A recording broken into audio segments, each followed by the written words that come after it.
Welcome to the U.S. Manufacturing Today podcast, your hub of information about the U.S. manufacturing and distribution industry. Brought to you by Variable, the on-demand labor solution revitalizing and optimizing your operation, enabling just-in-time response to demand, more efficient production, and lower cost per unit. And now your host and head of reindustrialization at Variable, Matt Horine. Welcome back to U.S. Manufacturing Today, the podcast powered by Variable, where we talk with the leaders, innovators, and changemakers shaping the future of American industry, along with providing regular updates on the state of manufacturing, the changing policy landscape, and more. There's a quiet problem spreading through the U.S. manufacturing sector right now, and it has nothing to do necessarily with tariffs, reshoring timelines, or supply chain disruptions. It's something more fundamental. And the symptoms look like this. You've grown your revenue, your order book is full, you've added headcount, expanded capacity, and maybe even made some capital investments. But at the end of the quarter, the margin just doesn't show up the way that it should. Today's guest, Ben Hansen, calls this Profititis, and he's made a career out of diagnosing it and curing it. Ben is a 5-time Inc. 5000 founder and former Fortune 100 executive who built an 8-figure staffing business from the ground up. Today, he works with owner-led companies, many of them in the $2 to $50 million range, to uncover the hidden profit leaks that show up specifically during growth. The kind that conventional accounting doesn't necessarily surface and that most operators never find until it's a little too late. Today, we're going to get into how manufacturers can stop the financial bleeding, turn revenue momentum into real margin, and make sure that the investment they're putting into reindustrialization actually pays off. Ben, welcome to U.S. Manufacturing Today. Matt, thanks for having me. Really looking forward to it. We're very excited to talk about this because it is a common conversation, almost constant conversation with manufacturers looking to find ways to win in this environment. But before we jump into all that and diagnosing the problem and looking at your methods, I want to talk a little bit about your background. You've got a pretty broad spectrum of experience, the journey that you had from Microsoft to building your own large staffing firm. What built your instincts around profitability through those experiences? I got to tell you, Matt, I think I was just always wired around money from a young age. And so I guess I was almost naturally wired both around money and profitability. And if you think of like Stephen Covey, keep the end in mind or begin with the end in mind. I guess I always felt that the end in mind was supposed to be profitability and what you took away from the business in terms of financial outcomes. So even when I worked at a .com before joining Microsoft, I was running programs of like, how can we generate ROI out of this program? How can we get profitability out of this program rather than just eyeballs or traffic or whatever? How do we focus on conversion, and how do we turn conversion into revenue, and how do we make sure that revenue is landing in terms of profitability? So I think I've always been wired that way. Even when I started my business after leaving Microsoft, I started with a pricing sheet, like a business model, trying to make sure that even if we had a good amount of revenue, we'd have a great amount of profitability. Well said. It's something that people miss. They're looking for just the top line growth or the important incremental metrics that are maybe in their day-to-day roles. You spend a lot of time and have some experience building and maybe even exiting your own companies. What's the moment you realize the gap between top line growth and real financial health and that most operators miss? When I worked at Microsoft, I hired a lot of contract consultants to do various projects and programs for me. Mostly what we worked on was enterprise-oriented programs like adoption and deployment. And the point of that is you don't write a check to an agency, you create a program for early adopters and you have a team to actually implement that work. And as I was onboarding people to work for me, sometimes from some very small upstart agencies, I realized that many of these agencies, even though they had a large amount of revenue, were basically struggling financially in terms of cash flow, ability to pay their suppliers and subcontractors, and actually having any take home for themselves. And so I realized when I rolled out my firm, I wanted to make sure that my pricing model and business terms, how I got paid from the customer, how I paid my subcontractors was going to work out in a way that my business was going to be successful if I had a large amount of revenue and when maybe things dipped down and I had a smaller amount of revenue. Yeah, it's well said. I think that's something that a lot of folks battle every day, the kind of what's left over at the end of the day after having those subcontractors and whether it's consultants or some type of engagement going on in a manufacturing environment, people are fighting that battle every day. So let's get into some of the definition of the problem and specifically around your program and defining it in your own words. It caught my attention when we first met to record the show. What is profititis and why is it particularly dangerous right now for the US manufacturing sector? When I started my company, we did really well. We grew from 0 to about 20 consultants over the space of maybe 2 years. And because our average order value for those consultants was about 160 to 200,000 each, 20 consultants worked out to somewhere in the neighborhood of $4 million a year in terms of revenue. So it only took us about 2.5 years to get to a pretty good chunk of revenue, about $4 million. And then I heard from my primary customer that they were going to go through a big vendor consolidation. And I'm sure that hits some of your listeners very closely. And so I'm like, okay, I got the answer to this, no problem. I'm going to go on a massive growth push. I'm going to forward hire several sales reps so that even if they don't sell a ton, as long as it's break even, I am going to be able to really increase my top line, become a bigger supplier, a bigger fish in the same pond. So hopefully when my customer cuts off the bottom 20% of suppliers, I'll be at the 50% point instead of at the 15% point, right? So over the next probably 5 years or so, we grow the business from about 4 million a year to 13 million a year. And through that process of about 40% annualized growth, we won maybe 5 back-to-back Inc. 5000 fastest growing private company type awards. But what happened interestingly is I tripled the top line over those 5 years, but the bottom line in the terms of dollar figure stayed about the same. So we went from roughly around 20% net profitability to 7% net profitability. And to me, that is like the definition of what we call profititis. And the idea is that the top line revenue is significant or still fairly healthy or growing, but the bottom line profitability is weak, flat, sagging, sick, or short version, healthy top line, sick bottom line. Because again, if you can imagine going from 4 million in revenue to 13 million in revenue, but a profit line of call it $1 million, staying at $1 million, that means your cushion, your buffer, whatever, goes from 20% to 7%.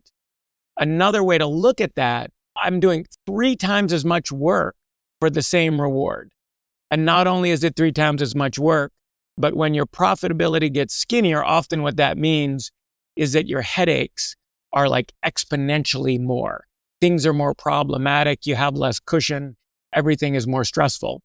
And I guess I kind of learned the hard way of what it's like to dramatically grow top line, do more work. We went from 23 people, let's say, to 100 people. I'm keeping the same. The problems are 10x. The work and the headaches and the stress are also 10x.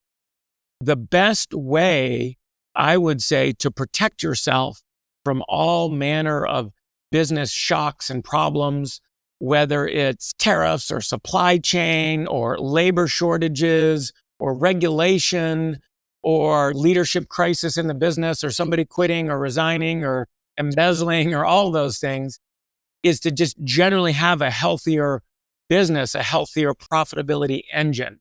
Boy, if when I was at 13 million, if I was still at 20% net profit, imagine how much more robust my cushion or buffer would be than being a third that much. I think that hits the nail on the head for manufacturers. Aptly describe it as like a more money, more problems kind of thing. You're doing 3x the work and suffering through kind of this shrinking profit margin, which manufacturers have been hit on the head with over the past couple of years. I think you said it, the labor market, reshoring pressures, tariffs, anything and everything comes at manufacturers all the time. And you've got the 5 profit killers pretty well defined and talking through that growth trap a little bit. But something that specifically I get a lot from manufacturers is selling work that doesn't pay, which I think will resonate strongly with our listeners because manufacturers chase volume and then it creates all kinds of those problems. That's something we've seen a lot on the show. Can you tell us a little bit more about that one?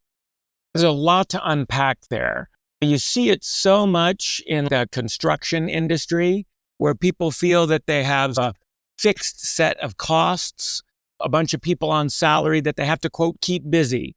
And they'll accept jobs that are neutral and sometimes slightly negative with this logic that I need to keep my team busy, right?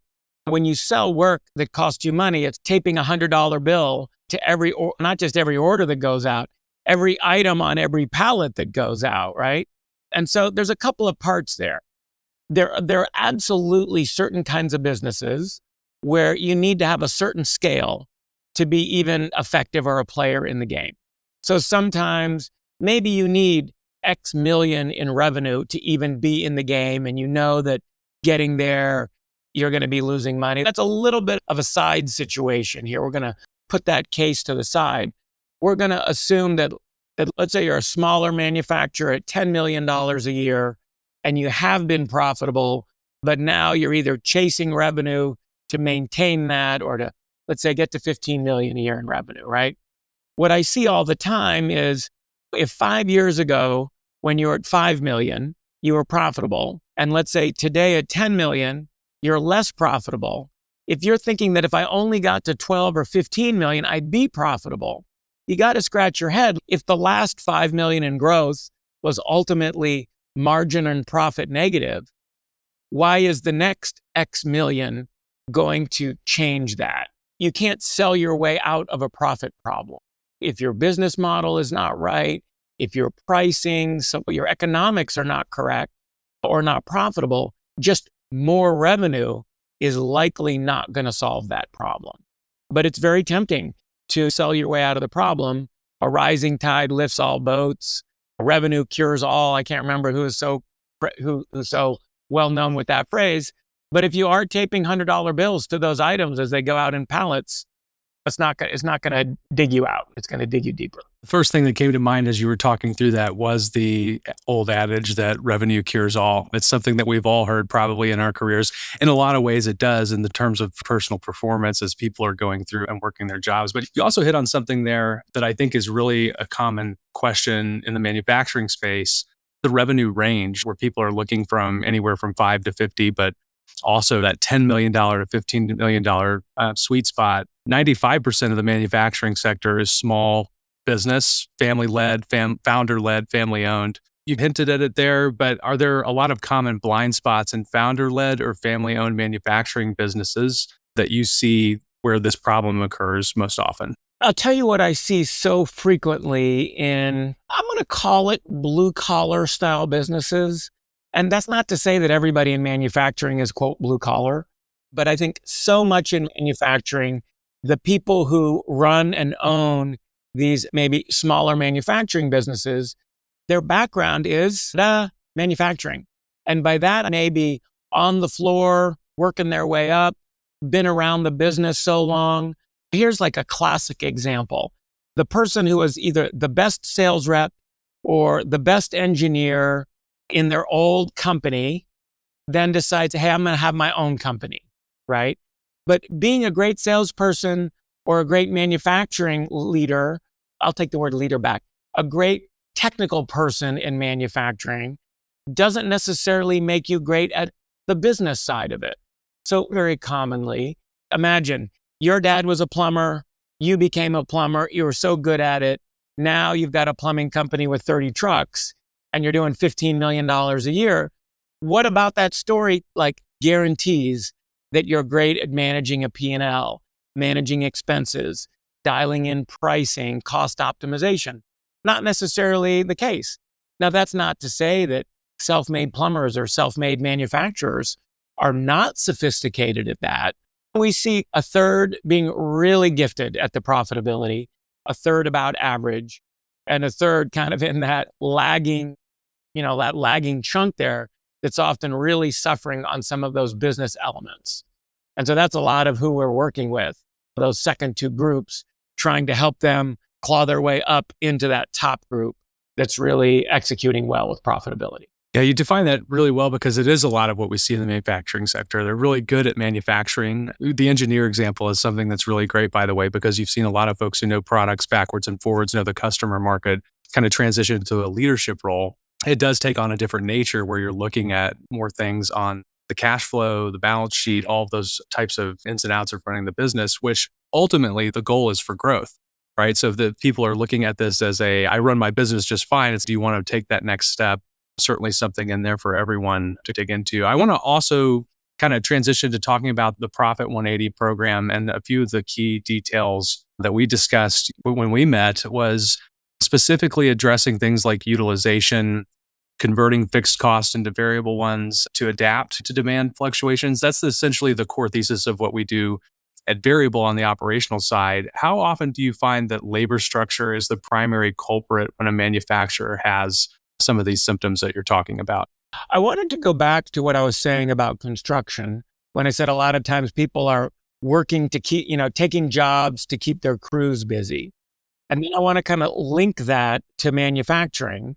And what I would say is that manufacturing has probably a much heavier share of their costs or P&L or budget in property, plant, and equipment. Also, of course, labor is a big bucket. So you touched on labor because I know your company Variable, very dialed into having that kind of variable dial, if you will, with labor. But I think two parts there. If you're in manufacturing, if you've got, we'll just make it up, $10 million of property, plant, and equipment that's financed. So you've got an annual cost, let's just say, of $1.5 million with some kind of depreciation and finance charges. Arguably, you need to sell a certain amount to make that PPE and depreciation expense, mush it down into, 10, 20, 30% of your P&L there. But the same thing about labor, right? So if you've got labor is normally, let's just say 30% of your cost structure, if that labor is fixed and demand goes down or revenue goes down, too bad you can't see my hands flying on the video here. But I guess what I'm suggesting is if every month, if you sell $1 million, if your fixed cost and your labor cost, the fixed part, equals 600,000, and that allows you to be decently profitable, right? If your revenue then goes down, let's say for the next 6 months from $1 million to 800,000, you're getting squeezed if you can't also dial down your cost for both labor and property, plant, and equipment and debt and things like that. And so the idea there is if you have a lot of variability in your demand, you probably, is one of the things that we teach people, you want to have variability in your cost structure, at least to some extent, so that you can dial down your costs to maybe match your revenue during that period. Because what we see so often, and I've actually got a module in my course called No Bad Months, and the idea is how to avoid bad months. We see so often in businesses of this size where the demand month to month changes a lot. And when you have, quote, a good month, you have a good month in demand, it feels like you've got a great month on your P&L. And maybe out of the course of the year, let's say you've got 3 great months when you're bringing home 15% net profit, and then you've got 6 medium months and you're keeping 5, let's just say, and then you've got 3 bad months and you give half or all of it away. If you had known that those bad months were coming with at least a little bit, or once they are upon you, you shorten the time for them to stop being bad months in a row. Instead of 6 bad months in a row, it's 3. You can act more quickly. Generally, the way to act more quickly, obviously, if you could sell your way out of it, great. But in many cases, to turn your cost structure down. And so in manufacturing, if you've got some expensive equipment you're paying for over 5 years, it's going to be harder to turn that one down. But if you had a chunk of your labor force that was variable, you might be able to dial that down. In fact, when I used to be in the staffing and consulting business, I felt that a large reason why people hired consultants for us is if there was a dip in demand, they could look at their labor force in 3 buckets. They had their FTE full-time people, which were the least rapid that they could dial down if they needed to or reallocate. Then they had 2 buckets that were pretty variable. One was like my folks, so they could just not renew your contract, or they could honestly cancel your contract early. And we knew we were providing flexibility, and the people who took on that work knew that they were trading some things off. And one of the costs was your contract could end in a month instead of something else. And then the other one was my customer would subcontract big chunks of work into a fixed scope of work to another kind of supplier. So it's like a subcontractor maybe making a subassembly. You could look at a subassembly in one way as it's a part. Another way you could look at it is variabilizing some of your labor. Anyway, so my point of that is if you have the ability to quickly scale up in some kind of variable nature when there's more demand without absorbing more long-term fixed cost, and scale down when there's a bit of a dip in demand, you can avoid a lot of those troughs or having a bad month. Wouldn't it be great if, let's say next month you had 80% the demand, instead of losing money, you just made 80% as much instead of 100%, right? And that's kind of what I'm talking about. I think that's what you're talking about, which is how do you have variable cost, at least in part, so that if demand dips a little bit, you don't go real negative on your profitability. Yeah, spot on. I think that's a lot of what we see every day, especially with manufacturing. To another side of that equation, cash flow comes up constantly in our conversations with manufacturers right now. It's probably topic number one. If I had to grade it, that's arbitrary. I don't know if you know the official survey, but it is almost a daily conversation that we have. There's actually a really compelling capital expenditure opportunity available right now. There's accelerated depreciation, but companies are sitting on the sidelines because they don't have the cash throughput to make that kind of move. Is there a direct line from fixing profititis to unlocking that kind of strategic capacity, or how do you see the cash flow portion of this? I used to work at Dell Computer back around 98, 99, 2000, and Dell was well known as having a positive cash flow conversion cycle. That meant they collected money from customers before they paid suppliers for the parts that went into those computers, which was really cool because that meant that customers funded your growth and cash flow. What we see most commonly in product and services businesses is that you are paying suppliers and your people before customers are paying you. And so that means that you are essentially the bank or floating your customer. And so you have, we'll call it a negative cash flow conversion cycle, which means let's just say it takes 2 months to build stuff, and then you ship it, and then you send an invoice, and then you get paid 30 days later. You're basically banking your customer 90 days. So what are some antidotes for that? The first one is having a higher net profit percentage or total contribution margin percentage. And I'll just give you a hard to follow math through your ears rather than looking at it.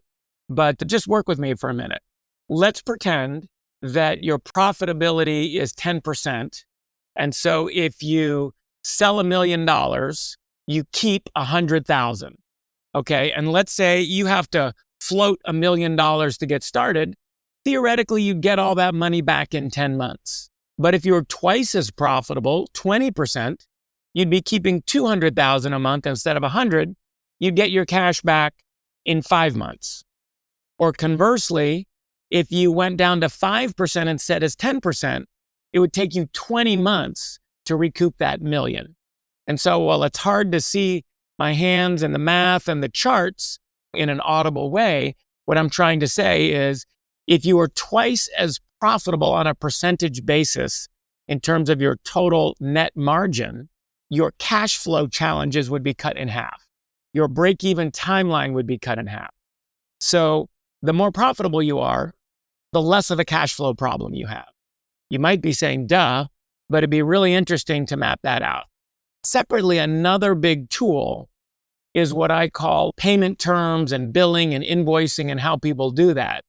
Very frequently, doing things like charging a deposit to get started, a payment up front, milestone invoicing, and then negotiating in a different way. And I think For many people, net 30 payment terms, a lot of people who are maybe a little less formally educated on some of this payment terms and cash flow and whatever, they've just always seen net 30 and they think it came down off the mountain on these stone tablets. Net 30 is like a fiction, but some people treat it like a fact. Who's to say you couldn't take a deposit? Who's to say you couldn't do COD or net zero? So many customers, they don't think about your invoice or paying you. They don't think about paying you until they get an invoice. So come up with 10 ways to get them an invoice faster, right? And I'll just tell you a page out of my book. I knew that my customer paid net 10 from when they got the invoice. So what a lot of my competitors would do is they would bill by the month and their consultants would fill out a time card. And if they worked that day, let's just say they put in X number of hours, let's pretend it's 8. They waited till the end of the month. Then they browbeat their consultants to get their time cards in. Then they sent those time cards to accounting. Then they browbeat accounting to get the time cards reconciled and invoices out. And then they sent the invoices out. So by the time the last of the month, the 30th, let's say it took a week to get the time cards and then a week to get the invoices out. And then they sent the invoices. So now it's like the end of the month plus 10 or plus 14 before the invoice goes out. And then that customer is on net whatever. In our case, it happened to be net 10. That's its own story. But that means you're not getting paid till the month is over plus 20 days. I'm like, let's totally redo that. Hey, Mr. Customer, we have a contract with you for, let's just say, $200,000 for this piece of work. I'm going to bill you $16,666.67 every month for the next 12 months. Sometime we're going to have a little overtime. Sometime we're going to have a little undertime. But so that you can nail your budget, we're just going to bill you the same every month. And I'm going to bill you on the 12th of the current month so that you can pay me on the 22nd of the current month. So what I did there is instead of getting paid on the 24th of the next month, I got paid on the 22nd of the month that I'm incurring the expenses. So I basically floated one 15-day payroll to my team rather than 3 15-day payrolls. So I cut my cash flow need by basically 2/3 by restructuring how I billed, how I paid, and how I did my invoicing. And there's just one example. But my point of that is my customer mostly was like big companies like Microsoft, Nordstrom's, and T-Mobile. And they just paid you how procurement decided they were going to pay you. But there was some wiggle room in there. Like, when could I send the invoice? They didn't tell me when I could send the invoice. They told me when they would pay the invoice after they got it. So I figured out, how could I send them an invoice 30 days sooner? Yeah, though that's a really interesting cycle because the compression on that is something that I think small, mid-sized manufacturers could hear a lot more of. You were talking about that, and I recalled a story early in my career at another startup where we had acquired a large customer who was a public utility on the West Coast, very large, and they had basically forced payment discount terms. So if they paid somewhere within the net 10, they would take a discount of 1% to 2%. And it was pretty aggressive for a small business like ours because they would just pay it early. It was a small invoice. They would do it and it would hit you in the pocketbook a little bit. But on the flip side of that, taking that lesson forward, most companies are agreeable to adjustable payment terms. It's something that you just don't think of. It leaves the dock and then they get the invoice a week later. You're waiting on work that was done upwards of 30 to 45 days ago. So a really good example. And even Dell, to get back to that story, they didn't bill you when you got the computer. They billed you when they took the order. And again, it's another 5 to 10, 15 days, but they were working the system on both ends. And then, of course, they're a big supplier or big customer of these equipment suppliers. They beat them up for 60-day payment terms and stuff. But my point of all that is, if you're a $10 million manufacturer, there's both ends, right? There's what can you do on your customer side? What can you do on your supplier side? But a big one that I think a lot of people kind of overlook is, what are your internal operations on how quickly can you get the invoice out? Could you get what would it take to just send the same dang invoice 7 days sooner? I don't know what that means. I don't know if it's like an estimate followed later by a true up. So when I used to work at Microsoft, we did a lot of large enterprise software deals. So let's say you're Microsoft and you're selling to Caterpillar, right? If we're going to sell you a site license for your, let's just make it up, 45,000 worldwide employees, we're not going to ask you every month how many employees you have and then bill you whatever it is, $72 per person to calculate your site license. We're going to estimate in the beginning of the year what 45,000 times, let's say $100 a month or whatever it is. And then we're going to start billing you on some cycle. And then somewhere later on down the road, if you had fewer employees or more employees, we'll do like a catch-up payment or credit. Why? So that we can send you that dang invoice sooner, so that you can pay sooner, so that you stretch us out less. So again, if you're sending out pallets of the favorite widgets, I've never actually seen a real widget, the mythical product, right? If I expect to send you 100 widgets a week, who's to say that we need to wait until we really know that it was 90 that week or month to then calculate later to send you the invoice? Maybe I could send you the invoice right now for the next month, or every time the pallet leaves, I send it right then. And then if we find out later it was 90 or 110 instead of 100, we add a credit or a debit to the next bill. That's not a recommendation on like how to execute that. That's more a recommendation on how, I hate to use the word creative, but how much sooner can you send your invoices? Because people are doing what people are paying you based on an invoice hitting their inbox or their payment system. The relationship of when that invoice hits to when things in the world happen is sometimes a lot looser than you might expect. Yeah, that's something that a lot of people need to take into consideration. I can think of a few times I've been in a manufacturing environment where this would have made a lot more sense. And to your point, the prescription's right there to fix that. I want to broaden this out a little bit before we get into some of those more prescriptive fixes actually look like. We talk a lot on this show about reindustrialization, the return of domestic manufacturing capacity, reshoring, the build out of the defense industrial base, and new entrants standing up operations in the US for the first time. What you're describing sounds a lot like a prerequisite for running these types of operations, people taking risk and bringing it back on shore. And you said something in our prior conversation that stuck with me. Better profitability and better cash flow is the best risk management a manufacturer can have. If tariffs spike, if a machine breaks, if there's a gap in supply chain, the companies that weather those shocks have margin, and the ones that don't get forced into bad decisions. Can you quantify that and put a number on that? And what does a meaningful net profitability position actually look like as a buffer? Let's unpack that. There's a couple of things. We touched on earlier in the show the idea that having more profitability, more margin, more contribution margin, more net profitability as a percentage gives you a lot more buffer when things go sideways. I think that's true. You were asking me maybe how to quantify some of that. To unpack that, what I also see very often is owners of smaller businesses muddy the waters on how they get paid versus how the company has net profitability. So let's take an example. I had a client, $3 million company, and they're very excited. They were taking home something like $450,000 a year. And they're like, woohoo, we are at 15% net profitability. And I'm like, you own the company. You work in the company full time.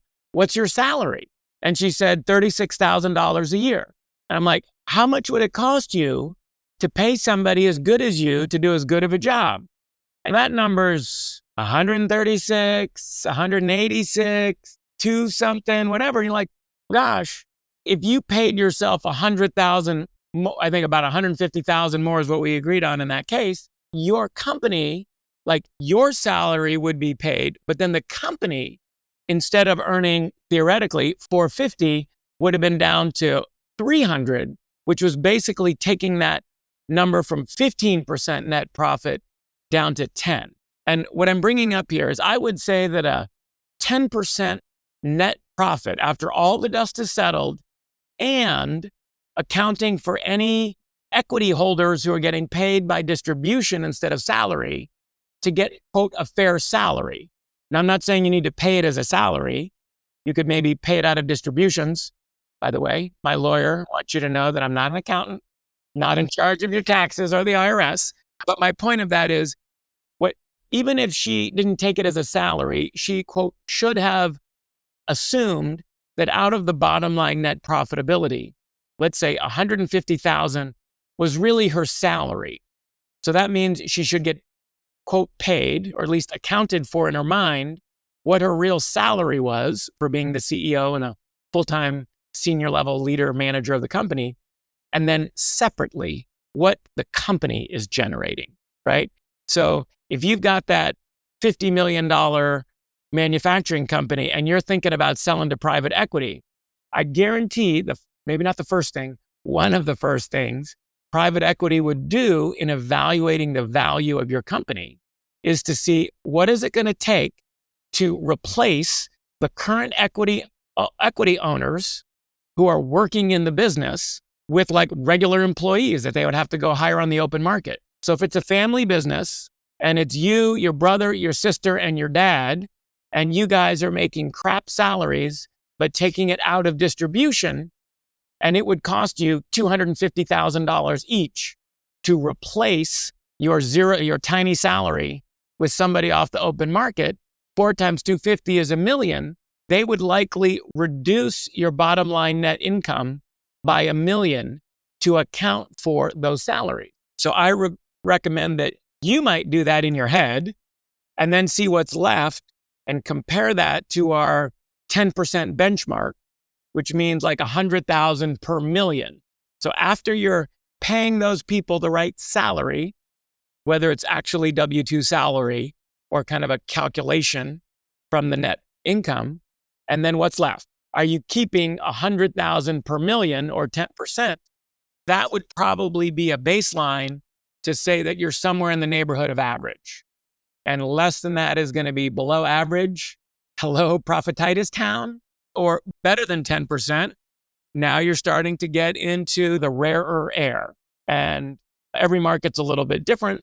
But as we start getting up to 15, 20%, that might be like the top quartile of profitability for that space. No, you hit on a lot of really big notes there for people who are trying to make decisions about reshoring or bringing things back. And one of the things that I caught in that too is some of the institutional knowledge and expertise that goes with the business. Quantifying that can be very tricky, not just from a salary perspective, but how much institutional knowledge is there as well. So let's get into the actual cure for this. You have a 4-step profit prescription, and I know you've described potentially doubling profitability as part of that. A very bold claim, but very believable because this is really just getting down to numbers. Can you walk our operators through a high-level overview of the 4-step profit prescription and what does 90 days actually look like in practice? So I want to get into the profit prescription in just one second. First, I want to unpack the double your profitability.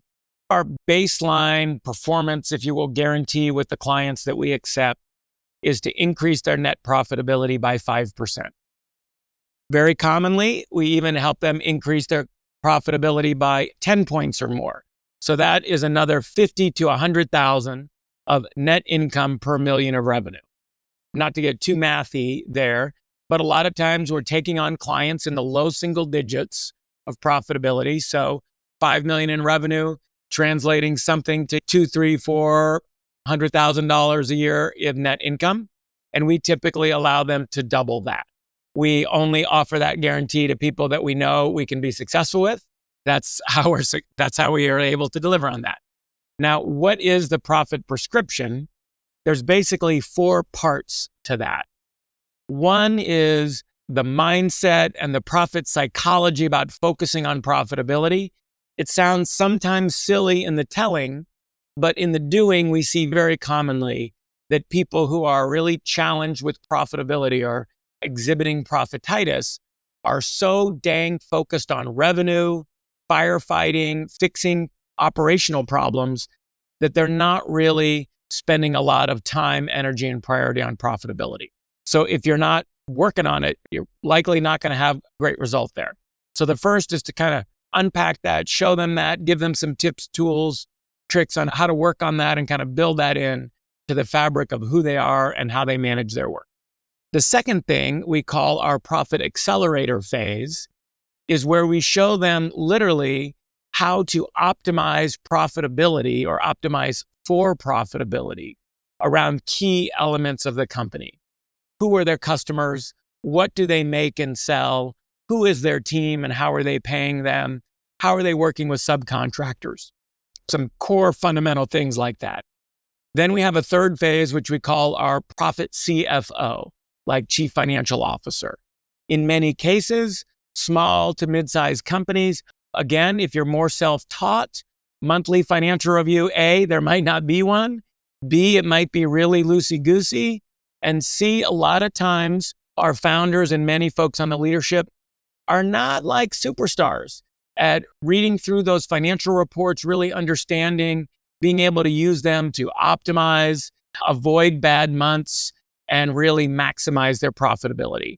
So we show them how to simplify and make much more digestible those financial reports, give them a lot of skills and confidence so that they can look at that and help manage their business to better profitability.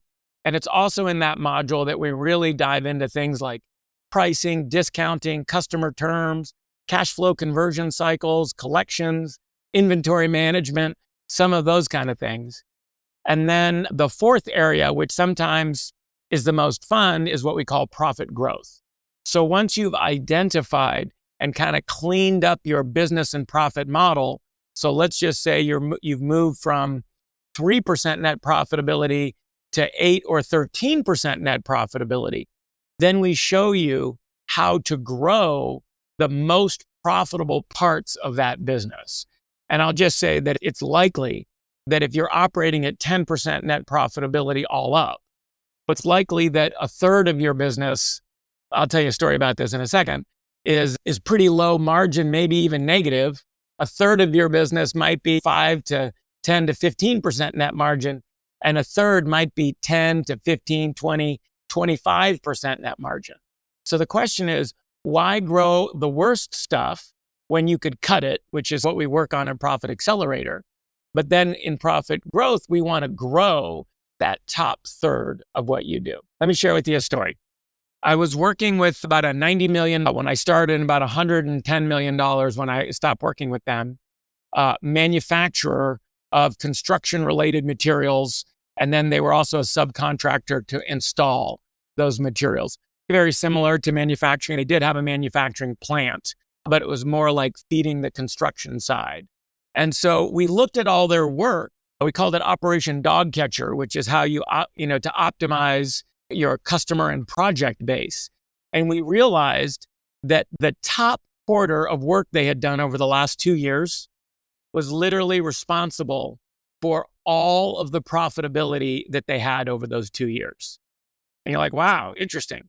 And then the middle chunk was also responsible for 100% of all the profitability that they had. And for those of you who are math, I know that's a percent there.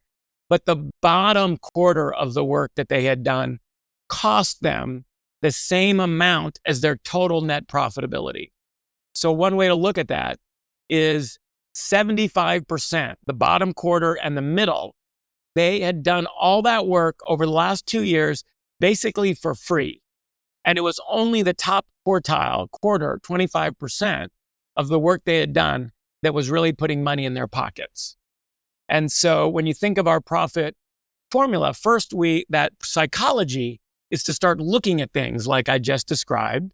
The accelerator is how to cut that bottom quartile as fast as possible.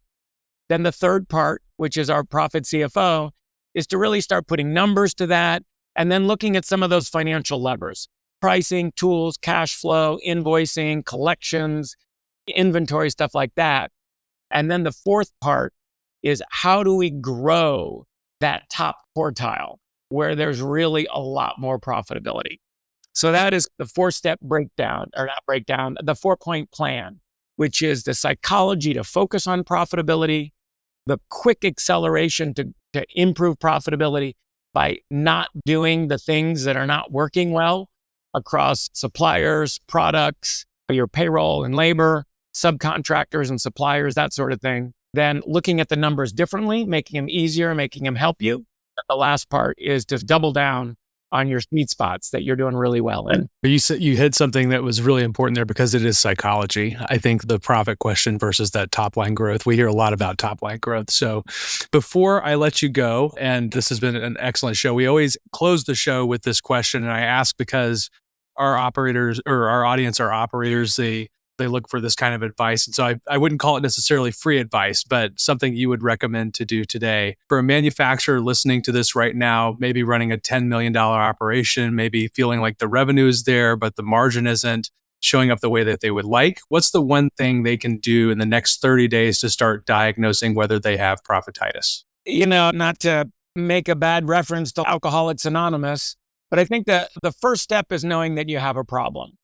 That would probably be the biggest. It sounds a little bit like a cop-out, but if you're spending 110% of all your time and cycles focusing on revenue, firefighting, and operations, where is the 10 to 20% of your time? And 10% of a 40-hour work week is 4 hours, let's just say.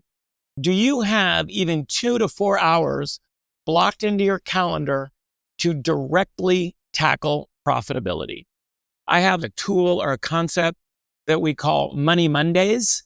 And just think of Monday being a bit metaphorical. It could certainly be on Thursday, for example.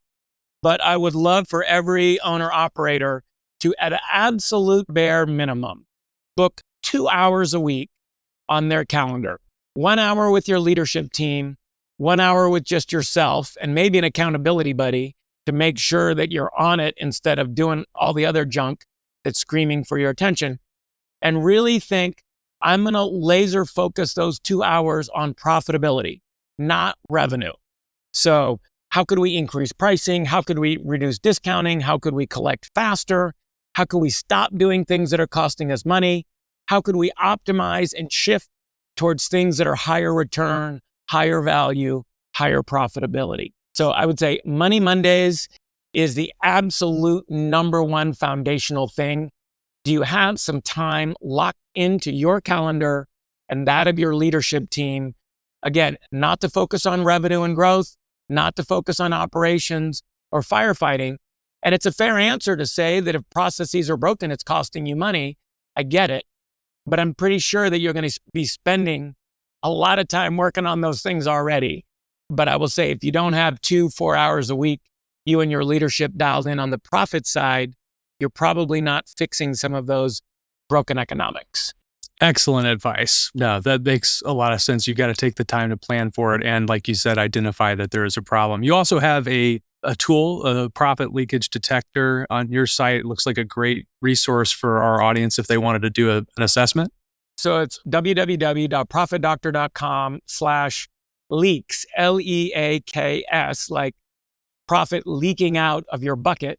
It's a very powerful tool to help assess through the 10 areas we see most commonly where businesses are losing money, which of those 10 may be a problem for you, which are the worst problems, and therefore which are maybe the best opportunities to tackle first. I definitely invite anybody to download that and take a look at that. In the email that comes as part of the download package and the sequence there's some videos that kind of show you a little bit better how to work it. And there's also, I'm sure, like a link where you could maybe book a little bit of time with us and we could help you evaluate if you got any questions or got stuck on anything. I think very powerful. Certainly one of the most powerful first steps is knowing you have a problem, knowing where that problem is and how bad it is. And that can really triage your effort and focus you on the most important thing first. Excellent. Ben, this has been a great conversation. And I know you mentioned your website there, but where can our listeners go to learn more about you and the Profit Doctor? Yeah, I know it sounds corny these days to send somebody to your website, but it doesn't suck. And it does explain some stuff. There's a tab for some resources. There's a tab to get some help, explains what we do. You can see some real live customers who we've helped get 5, 10, even literally 20 percentage points of enhanced profitability. That's basically the worst shall be first kind of thing. People who are really struggling and then helping them turn that business around. And honestly, that's why I do what I do. It's fun and interesting and a challenge to help somebody who's already crushing it do a little bit more, but I take so much more satisfaction in helping somebody who's really struggling and turn that business from really basically net negative in terms of profitability, surviving on debt and old PPP and EIDL loans, to like really a core strength for themselves and the business and their families. That is really what excites me. So go to the website. I'm sure it'll be in the show notes, and I don't know if there are show notes, but Profit Like Money and DocTor.com. Excellent. Ben, this has been very insightful, great resources, and we really appreciate you joining us today. Cool. Thanks, Matt. To every operator listening, the question Ben is asking is really simple. If your last $1 million in revenue didn't bring more profit, what makes you think the next one will? That's not a growth problem, it's a systems problem. From this conversation, it's very fixable. To stay ahead of the curve and to help plan your strategy, please check out our website at variableops.com, where you can see the framework around upcoming policies and how they will impact you. If you're on socials, give us a follow on LinkedIn, X, or Instagram. And if you're enjoying the podcast, please feel free to follow the show on Apple, Spotify, or YouTube. Leave us a rating and don't forget to subscribe. Thank you again for joining us and learning more about how you can make your way.